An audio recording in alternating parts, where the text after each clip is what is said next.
Bonjour à tous et bienvenue à tous sur REM 98.4 FM. Aujourd'hui, nous entamons la 3e émission consacrée à la maladie de Parkinson. Dans cette émission, nous explorerons les différentes facettes de la maladie. Nous discuterons des symptômes, des causes potentielles et des traitements disponibles. Nous aborderons également les défis auxquels les patients et leurs proches sont confrontés, ainsi que toutes les ressources et les soutiens qui existent pour les aider.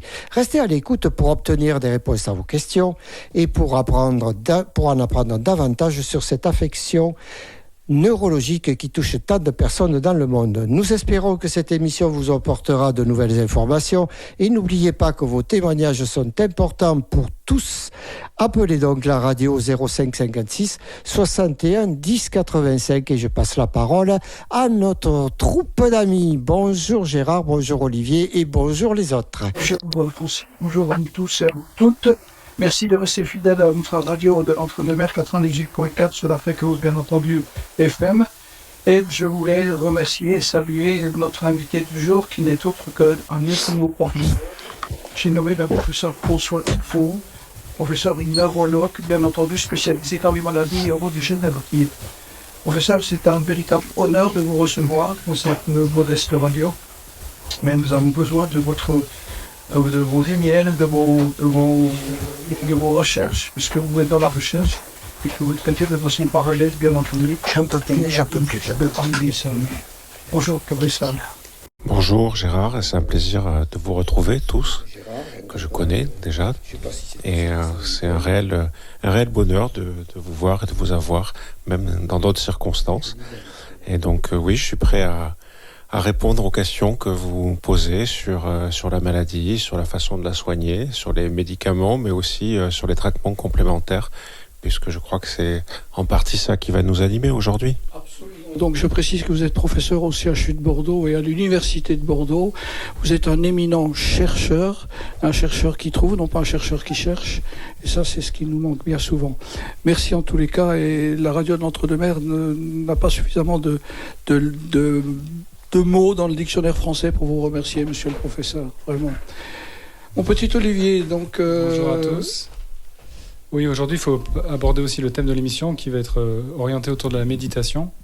La méditation en pleine conscience. En pleine conscience, grâce à ce qu'a mis en place le professeur Tison sur le CHU de Pellegrin. Et que nous avons suivi sur un stage de 8 semaines, il faut le savoir, puisque nous sommes nous-mêmes également atteints de cette pathologie. Absolument. Mais avant de commencer, je propose qu'on écoute l'interview qu'a réalisée Francis sur l'équithérapie, ce qui va permettre d'introduire un peu le propos sur la pleine conscience, justement, auprès d'un sujet dans la région. Indre-et-Loire. Dans l'Indre-et-Loire. Alors, l'Indre-et-Loire, c'est-à-dire que nous voulons saluer, bien entendu, tous les auditeurs qui sont dans la zone géographique d'Aiguillon, en Périgueux et en passant par le sud-ouest de la France, mais également tous ceux qui nous écoutent sur Internet. N'hésitez pas à prendre contact avec la radio au numéro de téléphone sur Internet et nous essaierons le mieux que nous pouvons de répondre à vos attentes. Donc, l'Indre-et-Loire, c'est ça, Francis ? Richard Audouard, de l'Indre-et-Loire. Eh bien, on va le laisser parler. Équithérapeute.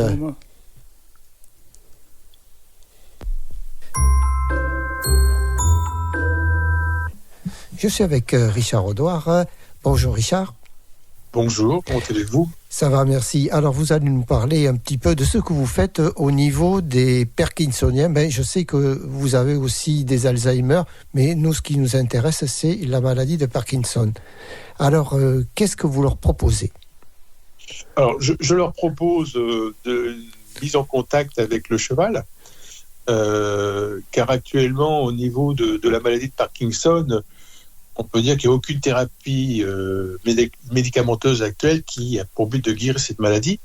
Et avec les différentes complications de la maladie, des complications aussi bien physiques que psychiques, on a recours des fois aux interventions non médicamenteuses comme la thérapie avec le cheval. Alors, qu'est-ce que c'est la thérapie avec le cheval ? C'est une branche de l'équithérapie puisqu'elle est réservée uniquement aux professionnels de santé. Il faut avoir un diplôme du soin pour pouvoir prétendre la thérapie avec le cheval. Et nous sommes formés sur 3 ans à la Salpêtrière à Paris avec la Fédération nationale des thérapies avec le cheval.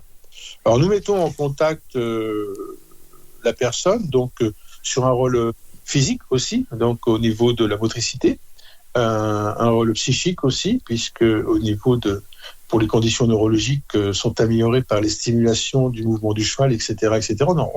Je pense qu'on y reviendra ultérieurement. Et je leur donne des séances d'1 heure où la personne est en contact perpétuel avec le cheval, en liberté ou en longe. La monte n'est pas une finalité. On peut faire du portage pour la relaxation et nous établissons un bilan thérapeutique avec la personne pour voir les améliorations en fonction de différentes séances, les améliorations qui peuvent être engendrées par l'intermédiaire du cheval. Alors, quels sont les bienfaits ? Alors, les bienfaits du cheval pour les personnes à mobilité réduite, puisque à un moment donné, sur la maladie de Parkinson, la mobilité est très réduite, la monte à cheval ne nécessite ni effort ni marche de la part des patients qui ne peuvent pas s'exercer en position debout. Ça veut dire que une personne qui a beaucoup de difficultés à se déplacer, on va le mettre en portage sur le cheval, et là il va pouvoir marcher par l'intermédiaire du cheval. Pourquoi je dis marcher ? Puisque c'est tridimensionnel, c'est-à-dire que il va avoir des mouvements en avant, des mouvements en arrière, des mouvements sur le côté. Donc, ce qui va permettre aussi de travailler sur son équilibre. Ce n'est pas une position statique comme dans un fauteuil. Un fauteuil, on le pousse, le corps humain ne bouge pas. Là, sur le cheval, le corps suit le mouvement du cheval. Donc, ce qui permet justement, dans ces cas-là, de travailler sur les muscles profonds et de permettre une rééducation physique au niveau de l'être humain sur le cheval. Ça, c'est la première partie. Les conditions neurologiques sont améliorées par les stimulations du mouvement du cheval.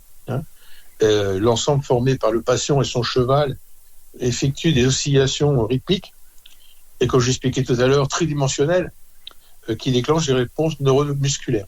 Et donc, ça, c'est très important.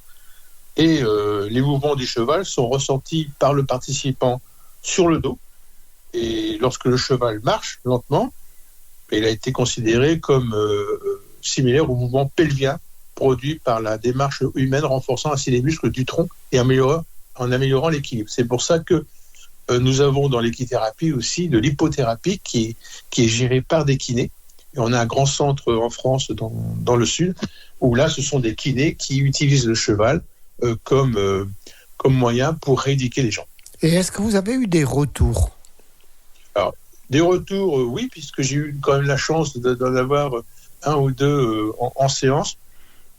C'est vrai qu'au niveau marche, alors ça dépend le stade aussi de la maladie d'Alzheimer aussi. Faut quand même rester très très prudent. Mais ça permet justement de permettre à la personne de pouvoir se mobiliser. Et c'est le ressenti, se mobiliser, c'est-à-dire de se sentir encore apte à faire quelque chose. Puisque promener le cheval, pour eux, c'est une satisfaction aussi morale. C'est quelque chose pour leur dire qu'ils ne sont pas complètement, entre guillemets, foutus. C'est-à-dire qu'ils ont la possibilité de se déplacer. Et donc, psychologiquement parlant, c'est quelque chose de très très important dans le cadre du bien-être, de la sensibilité aussi, le fait de toucher un cheval, il est chaud, la chaleur. Le cheval est grégaire, il ne juge pas. Donc la personne ne se sent pas diminue par rapport au cheval. Le cheval prend la personne comme elle est, avec ses défauts et ses qualités. Encore une fois, l'animal est au service de l'homme. Voilà, les services de l'homme, comme le cheval depuis des siècles et des siècles, c'est un animal qui a su s'adapter. Il a été viande de boucherie, il a été cheval de guerre, il a été cheval de concours, il a été cheval de champ, et là maintenant il se met au service de la maladie, des maladies. Voilà. Donc je pense que c'est une très belle reconversion. On lui a pas demandé, c'est lui qui l'a accepté, je pense. Voilà. Donc parce qu'on ne forme pas un cheval à la médiation. On prend le cheval comme il est, dans son intégralité, et c'est lui qui nous transmet des informations par rapport au patient. Merci Richard pour ces informations. Écoutez, je vous remercie, je reste à votre disposition. Bonne continuation et bravo pour ce que vous faites. Merci beaucoup, au revoir. Merci, au revoir. Professeur Tison, avez-vous quelque chose à rajouter sur ce que nous venons d'entendre ? Non, c'est un sujet que je connais pas directement, l'équithérapie. C'est vrai qu'il y a le mot thérapie, donc c'est un soin. On a entendu parler d'intervention non médicamenteuse. Ça me permet de vous dire que ces approches complémentaires non médicamenteuses sont un écosystème qui est un peu mouvant actuellement, et que c'est important, comme l'a souligné ce monsieur, que ce soit des choses qui soient reconnues par la science, qui soient testées, validées, qui soient pratiquées par des soignants dans le cadre des compétences, et avec, si possible, une évaluation et une éthique. Et à partir de là, tout va bien. C'est ce qu'on appelle la médecine intégrative, c'est ça ?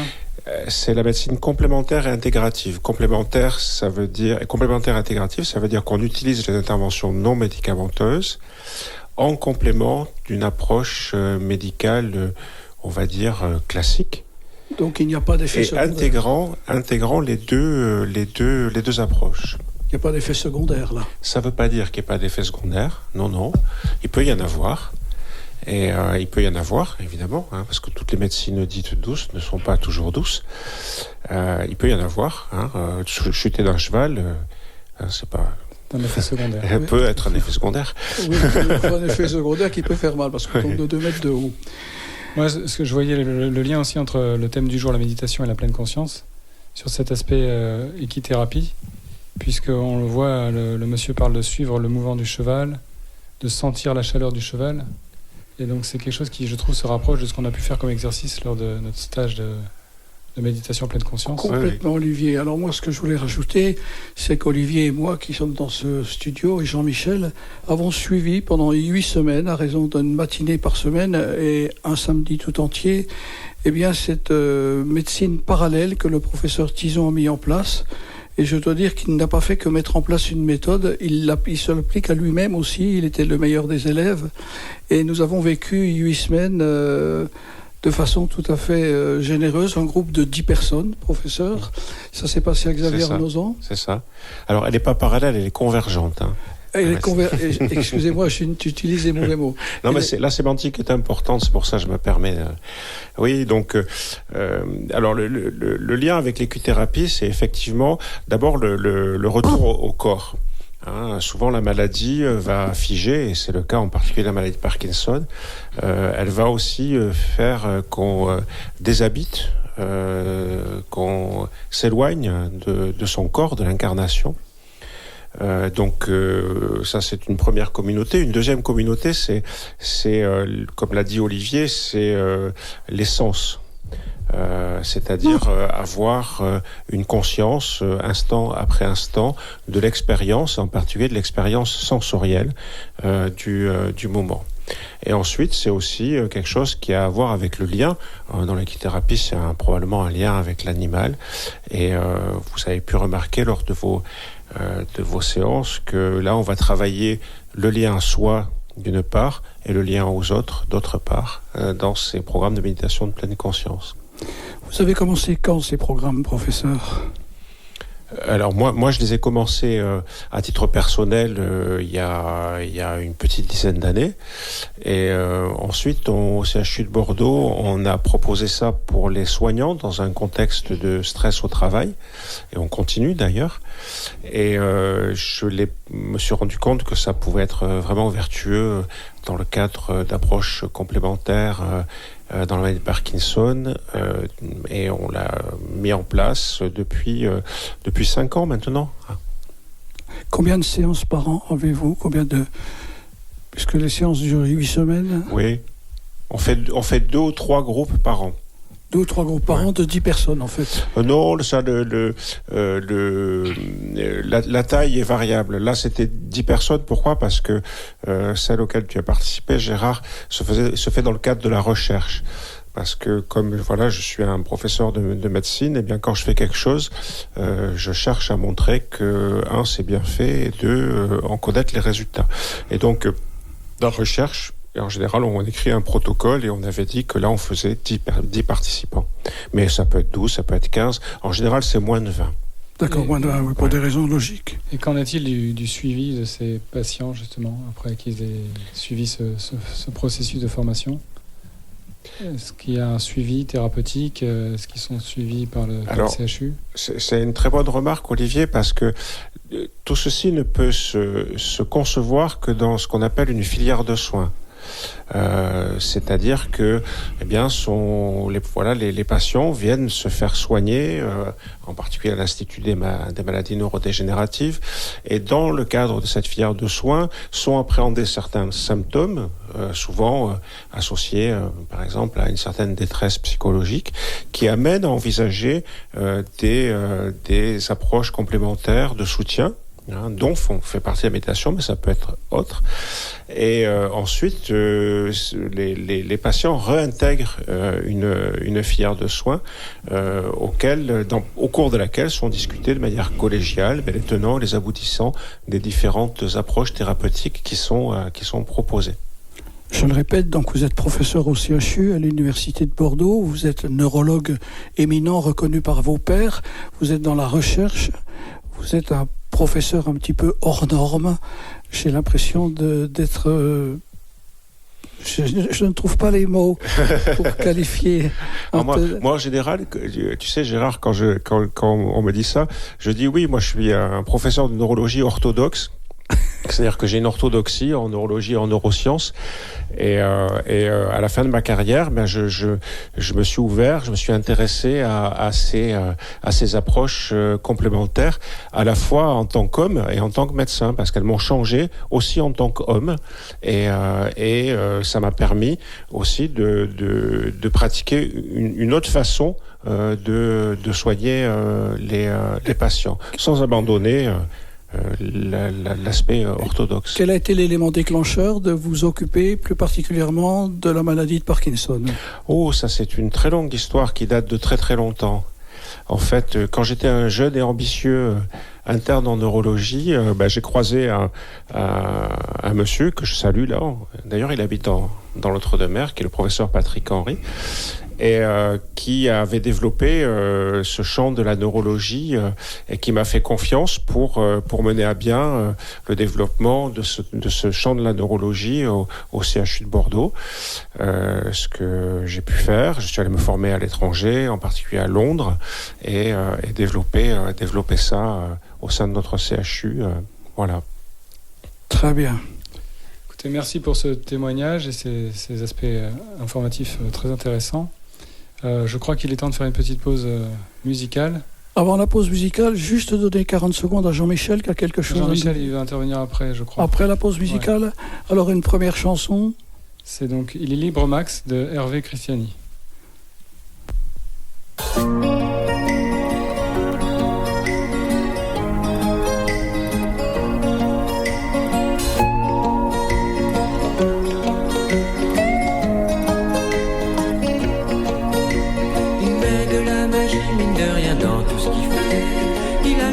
Facile même pour les imbéciles. Il s'amuse bien, il tombe jamais dans les pièges. Il se laisse pas étourdir par les néons des manèges. Il vit sa vie sans s'occuper des grimaces que font autour de lui les poissons dans la nasse. Il est libre Max, il est libre Max. Il y en a même qui disent qu'ils l'ont vu voler. Un petit peu quand son corps est d'accord. Pour lui faut pas s'en faire, il sait doser son effort. Dans le panier de crabe, il joue pas les homards. Il cherche pas à tout prix à faire des bulles dans la mare. Il est libre Max, il est libre Max. Il y en a même qui disent qu'ils l'ont vu voler.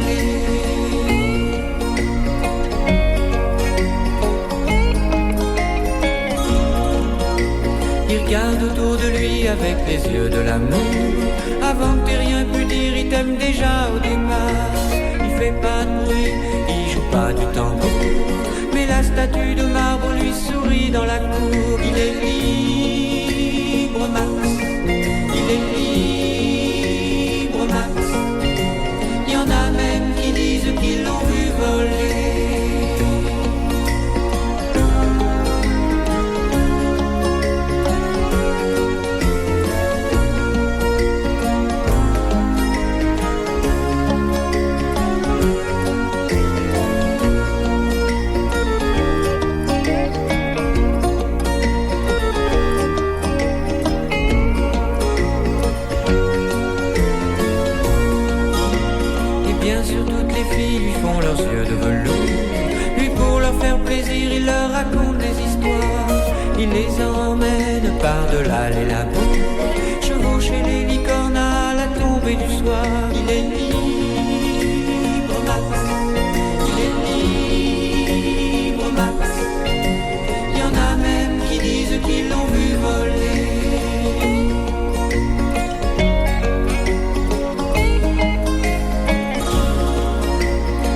il a pas d'argent pour faire le grand voyageur. Il va parler souvent aux habitants de son cœur. Qu'est-ce qu'il se raconte, c'est ça qu'il faudrait savoir, pour avoir comme lui autant d'amour dans le regard. Belle chanson, une très belle chanson qui nous rappelle effectivement un petit peu que la liberté n'a pas de prix. Mon petit Olivier, la suite du programme. Alors la suite du programme, on va écouter l'interview de Valérie Filastre, qui est professeure de SVT d'une 50aine d'années, qui est impliquée dans la création du programme de méditation qui a été mis en place par le professeur Tison, qui fait aussi partie de l'association Parkinson Vivre et Travailler dont nous avons déjà parlé ici. Qui a été créé par Emmanuel Godmet. C'est ça. Et donc a participé à ce programme au tout début avec le professeur Tison, donc on va l'écouter. Et ensuite on écoutera l'intervention de Jean-Michel qui est déjà intervenu lors de la dernière émission, qui avait quelque chose à partager avec nous, je crois. On peut déjà écouter... Oui, je précise également Bonjour, que le Valérie. professeur Tison est professeur. Alors Valérie, vous êtes atteinte de la maladie de Parkinson et vous avez fait une rencontre avec le professeur Tison. Mais dans un premier temps, est-ce que vous pouvez nous parler comment cette maladie a été découverte ? Oui, alors en fait, ça n'a pas vraiment été une énorme surprise pour moi, puisque en fait, je suis la forme donc que j'ai est une forme donc héréditaire. Alors mon papa donc est touché, tous mes oncles et tantes, c'est-à-dire ses frères et sœurs, sont touchés, ce qui fait que voilà, je connaissais l'existence donc de cette pathologie au sein de la famille, et donc lorsque les premiers signes sont arrivés. Donc j'étais dans ma 46e année. Voilà, bon, j'ai compris tout de suite globalement de quoi il s'agissait. J'ai mis un peu de temps avant de me décider d'aller au CHU et de rencontrer donc l'équipe du professeur Tison, qui déjà suivait donc mon papa et mes oncles et tantes. Rappelons toutefois que d'après les études, l'origine génétique est entre 2,5 et 5%. Et donc voilà, le diagnostic est tombé en juillet 2017 suite à une énorme dépression que j'ai fait donc en juin, juillet, août. Alors ça se représente comment votre maladie, vous ? Parce que on sait qu'il y a plusieurs formes de Parkinson. Oui, absolument. Donc c'est une forme avec tremblement. Tremblement au repos. En fait, c'est comme ça que les premiers signes sont arrivés, accompagnés donc d'une grosse dépression et tremblement au repos côté gauche. D'accord. Alors voilà. Maintenant, on va parler de la méditation puisque vous vous êtes tourné vers la méditation. Alors expliquez-nous un petit peu qu'est-ce que vous faites et qu'est-ce que ça peut apporter. Alors, dans la méditation, donc effectivement, j'ai rencontré, le professeur Tison donc qui me suivait, m'a proposé en fait de suivre un programme qu'il donc mettait en place, le programme MBSR, donc la méditation pour réduire donc le stress. Et donc j'ai eu la chance de participer à une formation qui a duré donc 8 semaines. Alors à l'époque c'était en distanciel puisque nous étions en 2020, donc pleine période de Covid. Et voilà, j'ai eu la chance de participer avec 10 autres patients à cette formation. Le professeur Tison vous expliquera un petit peu ce qui se passe, mais en fait l'idée c'est finalement d'avoir une espèce de bulle je médite tous les jours, et l'idée c'est d'essayer de se concentrer d'abord principalement avoir un moment pour soi. Voilà. Et puis c'est mieux se connaître. Durant la formation, on apprend aussi finalement à distinguer. Pour réduire le stress, il faut d'abord pouvoir clairement l'identifier. Et pour l'identifier, voilà, cette formation vous permet d'apprendre à repérer les moments où, on sent que la situation est stressante et que du coup, notre corps va se mettre à trembler. Et du coup, cette méditation est une alliée extrêmement intéressante parce que du coup, par exemple, quand j'ai des réunions, je suis enseignante, donc quand j'ai des réunions parents-prof où il va falloir que je parle devant une centaine de parents, les tremblements parfois arrivent, hop, je médite 5 minutes avant et du coup je réduis mon état de stress et je réduis mes tremblements. D'accord, très bien. Voilà. Bon, il y a d'autres effets extrêmement positifs, au-delà de la réduction du stress. Cette réduction, elle est aussi à moyen terme. Par exemple, il y a des journées, je suppose que d'autres patients, c'est la même chose. On a des journées où on est très très bien et des journées où on est moins bien. Avec la méditation, j'ai appris à me dire que, aujourd'hui, je suis moins bien. Et c'est pas parce que je suis moins bien aujourd'hui que demain, je serai encore moins bien. Aujourd'hui, c'est aujourd'hui et demain sera demain. Voilà. Donc aujourd'hui, je suis moins bien. Je vis avec le moins bien. Je fais attention, mais je sais que demain, quand je vais me relever, sûrement, je serai différente et probablement, ça ira mieux. D'accord. Ce qui fait que je cogite plus, en fait. D'accord. Et cette méditation, elle a un nom ? Oui, c'est ce qu'on appelle le MBSR. Le Mind...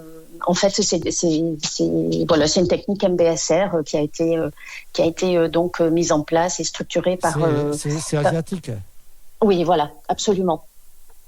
Et donc, c'est John Kabat-Zinn, qui est donc américain, qui ensuite a vraiment formalisé et a fait un programme de méditation pour justement former les gens. Et cette formation est intéressante parce que c'est là toute la clé. Finalement, c'est mieux se connaître et connaître chacun son propre fonctionnement. On fonctionne tous de manière très différente et chacun, on a des déclencheurs, on a des stimuli qui vont faire que on va rentrer dans des phases de stress. Et le fait de les identifier, bien en face, on met une réponse très adaptée qui nous correspond finalement. Donc c'est là où c'est intéressant. Du coup, la sensation moi que j'ai eue, c'est que je ne subissais plus la maladie. C'est-à-dire que, je la subissais plus, je la subis moins. Quand on arrive à limiter les tremblements, il y a une partie génétique que je ne maîtrise pas, mais là, volontairement, je peux arriver à limiter un peu l'impact de la maladie. Et ça, c'est dans une dynamique de soignante, c'est extrêmement intéressant, quoi. Avoir la main sur quelque chose pour laquelle on est malade et où on n'a rien demandé, c'est quand même c'est quand même mieux, plus satisfaisant. Alors, à force de côtoyer depuis quelque temps les Parkinsoniens, est-ce que vous, Valérie, vous avez de l'espoir ? Alors, est-ce que j'ai de l'espoir ? Alors, oui. J'ai beaucoup d'espoir pour de multiples raisons. D'abord, je suis scientifique j'ai eu une formation scientifique, donc je crois beaucoup dans les progrès scientifiques. Là, ça avance à grands pas. Vous avez les cellules souches, vous avez énormément de pistes de recherche sur les maladies neurodégénératives. Donc, il y a beaucoup aussi d'investissements entre Alzheimer et Parkinson, qui sont deux maladies avec un grand nombre de patients. Donc il y a de l'investissement financier qui est donc dédié à cette recherche. Et puis, je pense aussi que ces approches un peu différentes vont aussi permettre aux patients de vivre mieux leur pathologie. En tout cas, alors je peux parler que pour moi, mais on est une petite dizaine là à continuer cette méditation et je vous assure, tous sont unanimes. Cette approche avec la méditation vraiment permet de soulager les symptômes et permet d'avoir une approche, je pense, un petit peu plus douce aussi et puis plus bienveillante sur soi. Pour la confiance en soi, c'est pas mal aussi parce que être touché assez jeune par Parkinson, c'est une maladie qui est tout souvent associée à des personnes âgées, tremblantes, dégénératives, etc. Bon, moi j'ai 54 ans, c'est un peu rude comme image. Voilà, donc pour la confiance en soi, c'est pas terrible. Et là, c'est vivre autrement les choses et je pense plus sereinement les choses. Eh bien, écoutez, bien à vous, Valérie. Et puis, merci. Et à très bientôt parce qu'on reprendra contact, il n'y a pas de souci. D'accord, très bien. Écoutez, je vous remercie et puis bonne interview avec le professeur Tison. Je voulais juste rajouter que quand même ces séances de méditation, c'est une aventure humaine incroyable parce que vous rencontrez des tas de patients et puis des personnels aussi soignants qui sont extrêmement dévoués, investis, puis extrêmement innovants. Et je pense que le professeur Tison, d'ailleurs, vous en touchera deux mots sur ces innovations et ces nouvelles approches.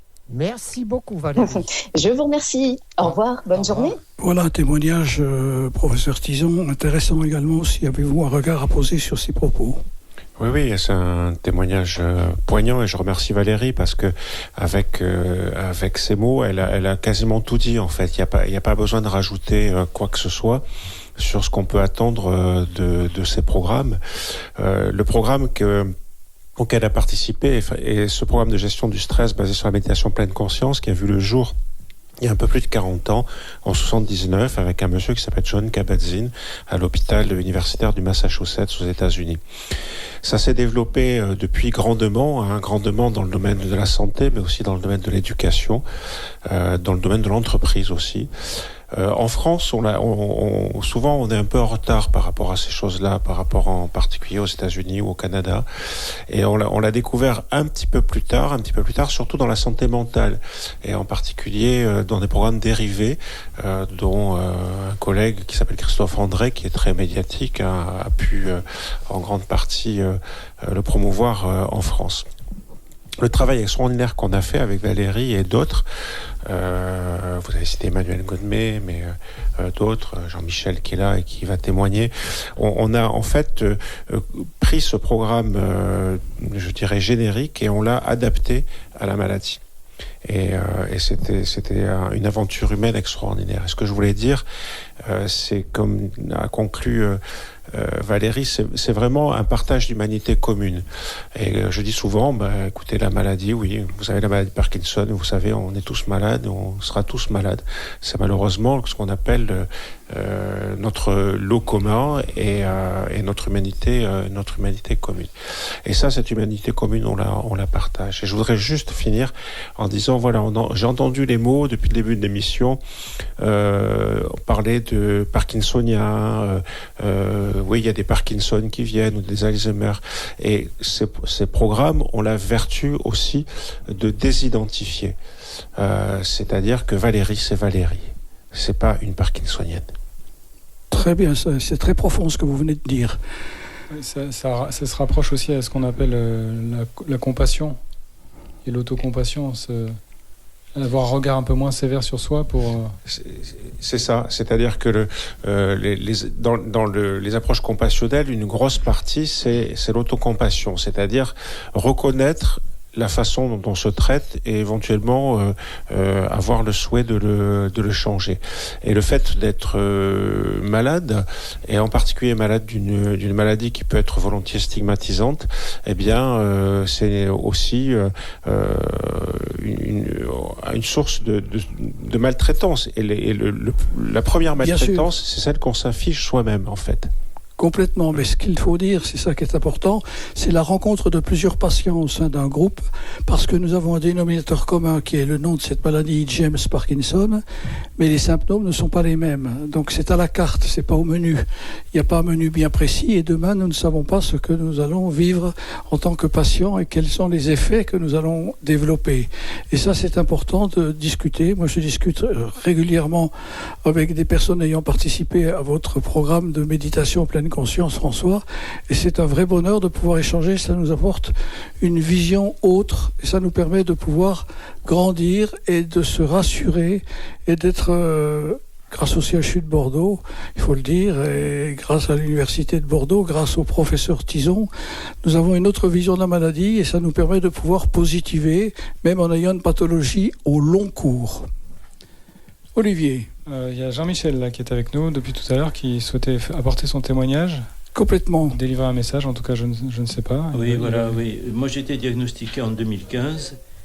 Et j'aimerais que Jean-Michel y parle en face du micro, si c'est possible. Je voudrais vous accompagner et vous motiver à pratiquer la méditation en pleine conscience pour vous délivrer un message et une réflexion qui pourrait être issu de ce que l'on appelle les pensées positives.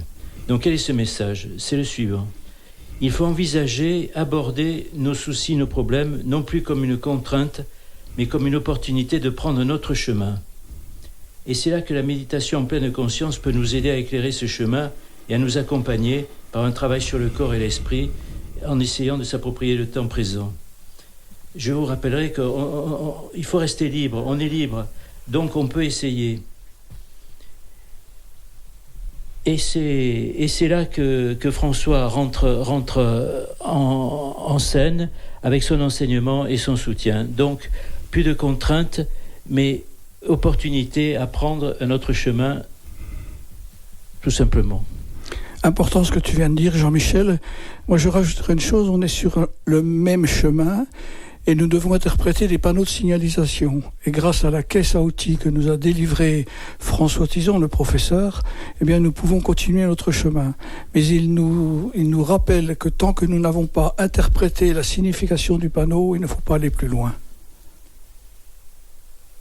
Très bien. Moi, j'avais une question un peu plus technique au professeur. Est-ce qu'on sait quels sont les mécanismes qui déclenchent les effets positifs de la méditation dans le cerveau? Alors oui, ils sont de plus en plus connus. Il y a au moins 2000 publications par an sur ce thème-là. Et il y a toute une neuroscience qui est née dans les années 2000 et qui connaît de mieux en mieux les effets de la méditation sur le cerveau. Alors ça risque de nous amener un petit peu loin, mais en deux mots. D'abord, il y a des effets qu'on dit systémiques sur le corps. Ce sont des effets qui agissent sur l'axe du stress et des hormones du stress, en particulier ce qu'on appelle les catécholamines, la noradrénaline, l'adrénaline, et toutes les conséquences cardiovasculaires qu'il peut y avoir. Il y a un effet aussi anti-inflammatoire et sur l'immunité. Et il y a même un effet au plus profond des cellules qui a été démontré. Dans le cerveau, on sait que l'entraînement à la méditation permet de modifier certaines formes de fonctionnement. En particulier, ça va réguler toute une partie du système limbique qui est très lié à l'anxiété, la rumination, et ça va aussi réguler, en dehors de ce cerveau émotionnel, ça va réguler toute la tension qu'on a au corps et à soi-même. Et donc, oui, il y a de nombreuses modifications qui ont pu être mises en évidence et même des processus qu'on dit de neuroplasticité, c'est-à-dire que le cerveau va bouger grâce à l'entraînement par la méditation, tout en sachant que c'est pas un côté magique, c'est pas la magie de la méditation. Si vous vous mettez à jouer du piano, et à vous entraîner tous les jours, vous allez faire pousser certaines zones du cerveau qui sont en lien avec cet entraînement. Ce qui veut dire que le cerveau est malléable tout au long de la vie, en fait. Oui, absolument. Ça, c'est quelque chose qui est réel. Oui, on peut continuer d'apprendre de nouvelles choses tout au long de la vie, quel que soit l'âge. Et on peut, et il faut. Et il faut, ce qui permet d'améliorer le déclin cognitif. C'est ça, le cerveau. Vous savez, l'adage qu'on dit en anglais « use it or lose it », utilisez-le ou perdez-le, ça marche aussi avec le cerveau. Très belle métaphore. 250 000 patients en France, à peu près 50% d'hommes et de femmes, je crois, professeur Tison. Un peu plus d'hommes. Un peu plus d'hommes. Est-ce qu'il y a une raison à cela? Oh là, il n'y a pas une raison, il y a des raisons multiples. Donc Valérie a parlé de formes génétiques qui sont réelles mais qui sont en fait la minorité. Le reste sont des facteurs. On connaît quelques facteurs environnementaux et on en connaît un, mais qui n'est pas le seul, et qui pour lequel on attribue une partie des maladies, mais une petite partie simplement, qui est en particulier l'exposition aux pesticides.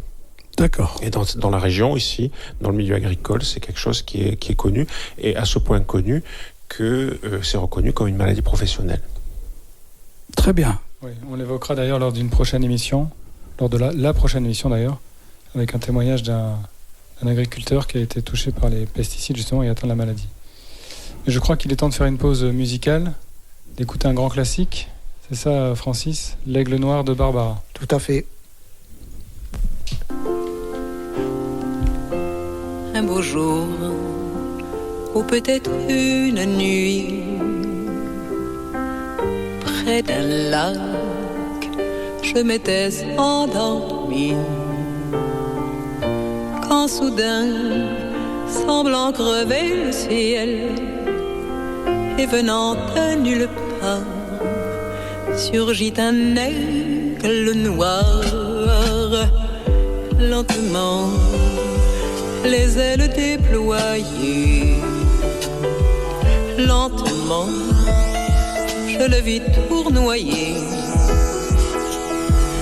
Près de moi, dans un bruissement d'ailes, comme tombé du ciel, l'oiseau vint se poser.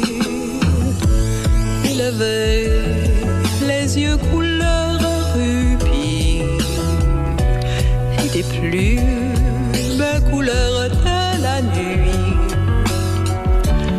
À son front brillant de mille feux, l'oiseau roi couronné portait un diamant bleu. De son bec, il a touché ma joue. Dans ma main, il a glissé son cou. C'est alors que je l'ai reconnu, surgissant du passé. Il m'était revenu. Dit l'oiseau, on dit emmène-moi, retournons au pays d'autrefois. Comme avant, dans mes rêves d'enfant, pour cueillir en tremblant des étoiles, des étoiles. Comme avant, dans mes rêves d'enfant, comme avant, sur un nuage blanc. Comme avant, allumer le soleil, être faiseur de pluie et faire des merveilles. L'aigle noir dans un bruissement d'ailes prit son vol pour regagner le ciel.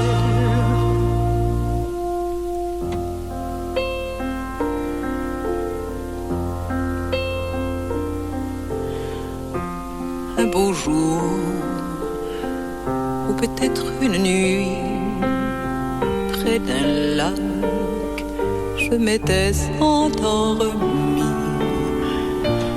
Quand soudain, semblant crever le ciel, et venant de nulle part, surgit un aigle noir.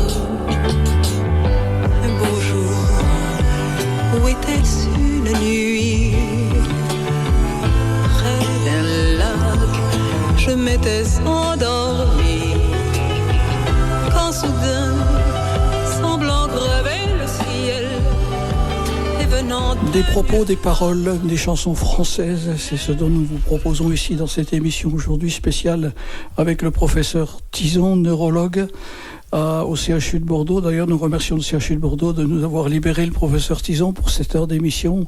C'est grâce à lui si nous pouvons effectivement reprendre du poil de la bête et puis aller plus de l'avant, essayer de comprendre comment il fonctionne, essayer de comprendre quels sont ses conseils. Et ça, c'est très important, n'est-ce pas, Olivier ? Oui, c'est important. Et en fait, on aimerait vous proposer un exercice un peu original aujourd'hui, faire de la méditation à la radio. Donc, c'est pas très radiophonique. Et moi, j'aurais autre chose juste avant, Olivier, si tu le permets. J'aurais demandé au professeur Tison, professeur, est-ce que vous seriez le parrain de cette émission ? Je veux savoir à quoi je m'expose. Un paquet de dragées. Voilà, tout simplement, notre reconnaissance. Alors, vous l'avez. Merci beaucoup, professeur. Merci, parrain. Olivier. Oui, du coup, pour fêter ça, je voulais tester un exercice un peu original et un peu particulier en radio, ce que je disais tout à l'heure. Donc, c'est pas très radiophonique, peut-être, mais je pense que ça l'est au contraire. Parce que le professeur Tison est très pédagogue.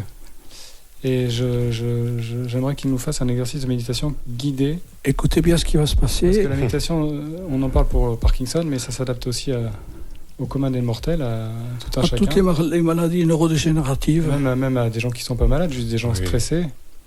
Et je pense que c'est bien d'avoir un petit guide, un petit échantillon de ce qu'est la méditation à la radio. Donc si le professeur Tison est d'accord, j'aimerais bien qu'il nous fasse un petit exemple, un petit échantillon de ce qu'il sait faire. Donc je laisse la parole au parrain. Il aurait été d'Oléron, nous aurons choisi une marraine. Écoutez, ça me permet en tout cas de saisir l'occasion pour vous dire que là on parle de méditation de pleine conscience. C'est important parce que la méditation sont des pratiques ancestrales, voire traditionnelles. Et il y a autant de méditations que de milliers d'années qui nous séparent des des premiers pratiquants de méditation. Et donc là, on parle de méditation pleine conscience. Ça veut dire quoi ? Ça veut dire être attentif et attentive à l'expérience du moment qui se déroule instant après instant, sans la juger. C'est-à-dire sans en particulier se juger et essayer d'obtenir quelque chose. Ça, c'est la définition de John Kabat-Zinn. Et la deuxième chose que je voulais vous dire, c'est que c'est un entraînement. Et que la méditation, c'est pas en 5 minutes ou en 3 minutes ou en 8 que c'est quelque chose qui peut avoir un effet. Et c'est un entraînement qui aboutit à une transformation. Et c'est en s'entraînant qu'on se transforme. Donc ceci dit, très simplement, la méditation de pleine conscience, comme je viens de vous le dire, c'est prendre conscience de l'expérience du moment. Et l'expérience du moment, elle se déroule d'abord et avant tout dans le corps, dans votre corps. Donc je ne sais pas où vous êtes là actuellement, peut-être assis, peut-être assise, peut-être debout, peut-être en train de faire quelque chose. Si vous êtes en train d'écouter la radio dans la voiture, ben continuez à conduire, hein. C'est important. Où que vous soyez, si vous êtes statique, prenez très simplement conscience là maintenant des points de contact. Ce qui vous relie avec le sol, peut-être une chaise, peut-être si vous êtes debout, les pieds avec le sol. Juste prenez quelques instants là pour prendre conscience des points de contact entre votre corps et le sol. Et si vous êtes en train de faire quelque chose, bien prenez conscience du mouvement que vous êtes en train d'effectuer ou du contact, je sais pas, de vos mains avec l'objet que vous tenez ou avec l'interaction que vous avez avec votre environnement.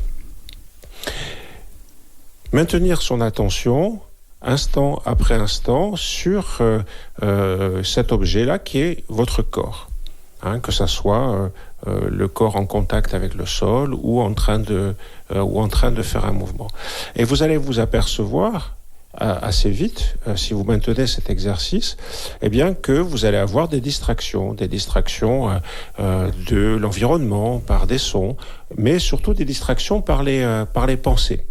C'est-à-dire que, être en contact, par exemple, avec ses pieds au sol ou ses fesses sur la chaise, on peut le rester un petit moment, puis au bout d'un moment, les pensées nous amènent sur ce qu'il va falloir faire, ce qu'il va falloir régler, sur éventuellement le passé. C'est ce qu'on appelle le vagabondage mental. Et ce vagabondage mental, il est normal, c'est comme ça qu'on fonctionne. Et parfois, il est un peu excessif, c'est-à-dire qu'on est un peu envahi de pensées. Et ce que permet la méditation pleine conscience, par cet entraînement, c'est de revenir constamment à l'objet de notre attention, qui peut être ici le corps, et c'est en faisant cet exercice, comme on va à la salle de gym faire de la muscu, en faisant cet exercice de l'attention, que le calme mental finit par se déployer. Et non pas en se disant, il faut pas que je pense, il faut que je sois calme, parce que ça marche pas. C'est une source de tension. Donc très simplement, on prend ce moment-là pour être attentif, et être attentif en particulier au corps et en particulier au sens. Et vous pouvez l'être là, maintenant, en étant attentif, comment est positionné votre corps, comment il est installé sur la chaise, comment il est debout, ou alors les sensations, si vous êtes en train de faire une action, un mouvement, les sensations que cela peut procurer dans le contact, dans le mouvement, dans les sens. Voilà, c'est comme ça qu'on travaille la méditation de pleine conscience, et c'est comme ça que démarre en particulier ce programme de gestion du stress par la méditation de pleine conscience. J'espère que ça vous a un petit peu éclairé, Gérard. Complètement. Et normalement, une méditation pleine conscience doit durer à minima combien de temps pour qu'elle soit efficace ? Alors, c'est encore une fois, c'est pas un médicament, hein, c'est pas une injection. Et donc, c'est un entraînement, en fait. Et on sait que, au début, on peut maintenir son attention dans des méditations qui font 15 à 20 minutes, parfois un petit peu plus longues. Et c'est en forgeant qu'on devient forgeron. Après, donc, les méditations peuvent s'allonger ensuite, ou se raccourcir. Très bien, c'est-à-dire qu'au départ, il y a la mise en route, puis ensuite, il y a l'arrêt qui ne doit pas être brutal, parce qu'il faut reprendre contact avec la réalité. Alors, on ne perd jamais contact avec la réalité. On ne perd jamais contact avec la réalité. C'est le principe de la pleine conscience. C'est-à-dire que ce que propose la méditation pleine conscience, c'est d'être conscient de tout ce qui se déroule, à la fois à l'extérieur, à la fois dans son corps et à la fois dans son esprit, instant après instant. Donc, au contraire, c'est un travail du contact, si j'ose dire. D'accord. Ouais. Une question toute bête. Je suis dans ma voiture, je vous entends parler, je décide de m'arrêter, de sécuriser mon véhicule. Est-ce que je peux, dans ma voiture, au bord de la route, sur un parking de supermarché, faire de la pleine conscience? Oui, et c'est le programme de gestion du stress basé sur la méditation de pleine conscience propose de ce type d'outils, en particulier sur des attentions au souffle basées sur la respiration. On peut proposer aussi ce qu'on appelle des rythmes respiratoires apaisants. Tout un tas de petits exercices d'attention à soi qui passent par le corps, qui passent par le souffle aussi, et qui permettent d'avoir ce moment de suspension, qui permet d'acquérir un moment à soi, un moment de sérénité. Un moment à soi, c'est-à-dire un moment dans je vais utiliser un mot un peu fort, un moment d'égoïsme en fait. Alors, c'est pas de l'égoïsme. Et tu as pu t'en rendre compte durant tout le programme. Oui. Parce que durant le programme, tu étais connecté à toi. Mais qu'est-ce qui avait changé aussi durant ces programmes ? La vision que j'avais de toi et des autres autour de moi. La connexion aux autres. Complètement. Voilà, c'est-à-dire que c'est la qualité de la connexion à soi qui permet de la qualité de la connexion aux autres. Qu'est-ce qu'on fait quand on n'est pas bien ? On se retire. On se retire du monde, on se retire de la connexion, on se retire de la relation. Et donc parce que la relation à soi est altérée. Et c'est en revenant vers soi qu'on peut revenir vers les autres. D'accord, c'est-à-dire qu'il y a un donner et un recevoir. On n'est pas dans l'égoïsme, on est dans le partage et dans la contagion positive. Oui, mais il faut commencer par soi, c'est inévitable. C'est inévitable de commencer par soi, mais c'est en commençant par soi qu'on peut aller vers les autres. D'accord, vous l'avez compris. Avec la radio de l'Entre-deux-Mers 98.4 et ses invités, des éminents professeurs, nous avons fait un grand pas en avant. Olivier. Oui, moi j'avais une autre question, un petit peu sous forme de clin d'œil. Là, on vous a écouté en train de nous guider sur cette méditation, sur cet échantillon de méditation.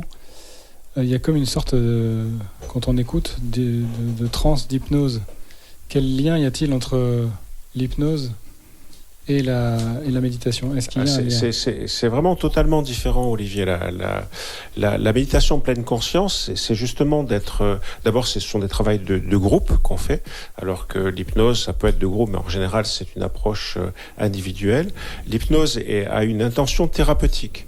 La méditation de pleine conscience, c'est un soutien qu'on se propose, et ça peut aider ou pas. C'est-à-dire le lâcher-prise commence par lâcher prise du but à obtenir. Et ensuite, dans la méditation de pleine conscience, comme je l'ai dit, c'est d'être conscient à chaque instant de l'expérience. Alors que l'hypnose se caractérise par la dissociation, c'est-à-dire que notre esprit part quelque part et notre corps reste là où il est. Et ça, c'est totalement différent. Ouais, il y a une forme de conditionnement d'un côté et de prise de conscience de la réalité de l'autre. Oui, c'est-à-dire que, enfin, on va pas rentrer dans le détail, mais en méditation de pleine conscience, on est constamment acteur de la conscience de ce qui déroule. Oui. Oui, l'hypnose, on peut être entre guillemets sous contrainte, subir les injonctions de quelqu'un de manière inconsciente.